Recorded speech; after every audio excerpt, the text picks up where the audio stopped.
আমরা যখন আল্লাহ রাব্বুল আলামিনকে ভুলে গিয়ে শয়তানের রাস্তায় চলি, তখন আল্লাহ রাব্বুল আলামিন আমাদেরকে বলে, হে মানব সম্প্রদায়, তোমরা আল্লাহকে ভুলে গিয়েছ, শয়তানের রাস্তা অনুসরণ করেছো কেন?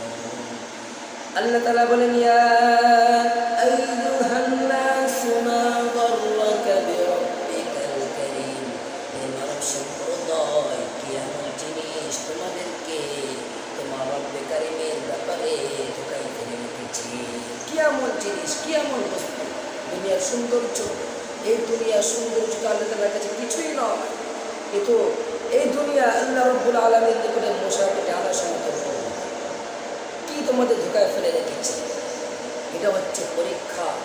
এখানে যারা পরীক্ষায় পাশ করবে, এর থেকে উত্তম হাজার কোটি কোটি গুণ উত্তম জিনিস জান্নাতে রয়েছে। তোমরা জান্নাতে যাবে, সেখানে সব কিছু পেয়ে যাবে।